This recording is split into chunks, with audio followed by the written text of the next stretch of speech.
Hi guys, welcome back to a small video before I release my big video every Friday. This is episode 2 of a long Q&A interview between every passport stamp and me.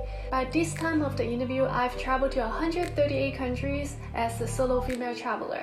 And in this episode, I'm going to talk about my experience as a solo female traveler and my journaling process.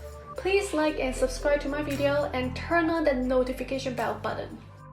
All right, well, let's talk about that. You're very much a solo traveler at heart. I think, of 130-something countries, almost all of those trips, as I understand, have been solo. I'm a solo traveler. I love it. Some people, that's the last thing they would do. Talk about it from your perspective. Right. As a solo traveler, I think in terms of the mentality-wise, once you are a solo traveler, it's really hard to become a non-solo traveler. You just enjoy it so much that enjoy the flexibility of planning. Like there's some day I would not want to set an alarm clock. I would want to get up at like 11 a.m. Then I go out. There's some day I have jet lag, which killing me, that I would get up at 4 a.m. And I was like, okay, I eat breakfast for 2 hours and I go out at 6 a.m. where there's like nobody on the street. So it offers you so much flexibility to do that in terms of how you manage the time when you get there, and offer you so much flexibility when you want to just book your flight, because your visa get rejected all the time. Then you only leave you 1 or 2 days to book your flight, and you don't want to drag down your peers in a group and affect other people. So being a solo traveler, you don't have such liability. You don't need to take so much responsibility to be responsible for other people's trip. And I would say the benefit of being a solo traveler, for me especially, is that the reason why I can write one travel journals in every single country and have been doing that in such a consistent way in the past 10 years, because I'm a solo traveler. Every time I solo by myself, I don't need to talk to my friends. So I actually talk to a lot of local people and learn so much more about the local culture. And I create so much stories and record so much stories about them. So I recorded in my book, like the new book, 1 Million Miles. So I record so many of those stories. If I'm not a solo traveler, I would say it would be much harder for me to have so much material to write about. I would spend more time with friends and maybe spend a couple hours in dinner, spend a couple hours in lunch and things like that.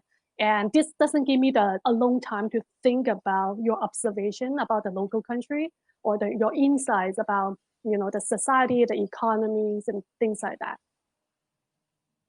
Fantastic. And so your first book, 550,000 miles, and then the second is 1 million, and that I assume that there's a trilogy, because that's it was 77 countries to 138 to the 193 will be the next book. Yeah, hopefully that's my goal. Today, just one of my friends from Japan, he is also an author as well. He's a very, very famous author in Japan, and he joked with me. And he asked, oh, is your next book called Gazillion Miles? And I was like, yeah, I'm getting there. And so you talked about that journaling process, and I feel like, especially with internet distractions, maybe my travels 15 years ago, I would write down stuff, and then I just got in a terrible habit of thinking I would write something and not writing something. So how much time during a trip are you allotting for traveling? How do you keep that discipline in your routine to do it when it's fresh? I'm not very disciplined person. I would get up at 10 a.m. if I want. And if I feel lazy, I would really eat breakfast for 2 hours a day. And what I'm really consistent about is I always use photography and the journals to record my memory. I'm not a very good memory person, so I forget things. So every time, if I want that to be part of my life, and I need to record it so that I can read it back when I have time. And I do that because I feel there's so many interesting stories that I've encountered and experienced in the world. So I really wanted to be able to show that when I get old to other kids, because One of my passions during my travel is I sometimes I teach in elementary school when I travel. So as I mentioned to you, I went to the orphan organization, and I also like taught in some school in Tanzania. I taught like dance and singing in one of the elementary school in Tanzania as well. So sometimes I enjoy being able to record all this experience and show it to kids when I get old. Fantastic. And so dance as well as music, you play the piano and accordion?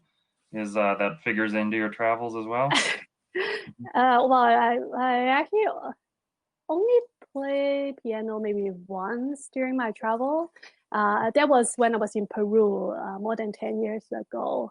And at that time, I actually traveled with one friend, and he recorded my piano playing, and he showed it to me early this year. And I didn't even know he recorded it. So he showed it to me like 10 years later, and I was like, oh, really?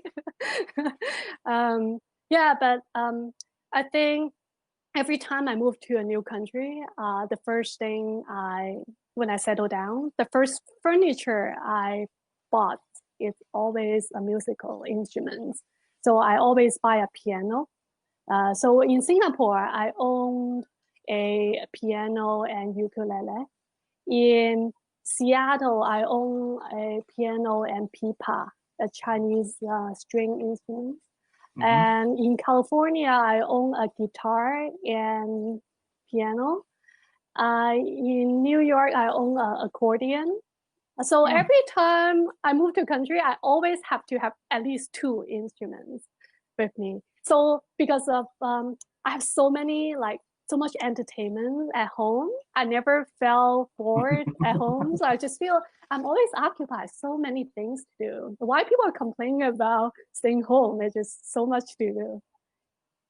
Oh, fantastic. We've got a question. You can't give the standard PR answer. James Go is saying, which country is your least favorite?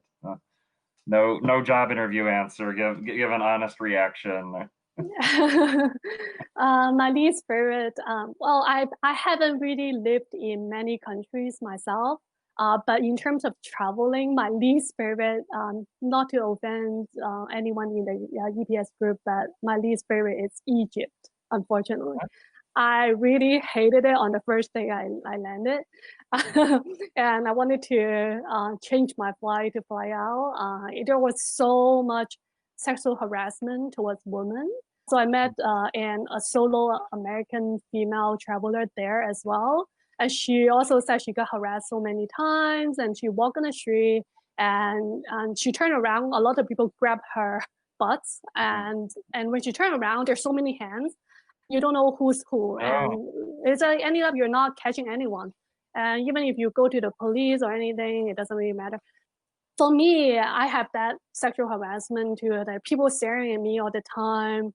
And there are a lot of scams in the taxi. So what I did when I was in Egypt was that I get on a taxi, and when I try to get out, I cannot just ask them, how much should I pay? I need to open the door first and get my 1 foot outside of the door so that I can get out. If your money is not meeting their expectation because they try to scam you, they would not let you get out of the car. So my tactic is to get my foot outside of the taxi first. Then I just quickly leave something and then I go because I know how much I'm supposed to pay, but they would never agree to it. And how did you find out what you're supposed to pay?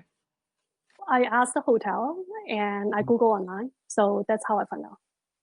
Yeah, that's a great strategy. It sounds like, just hand them the money and don't, even if they start complaining, you're long gone at that point.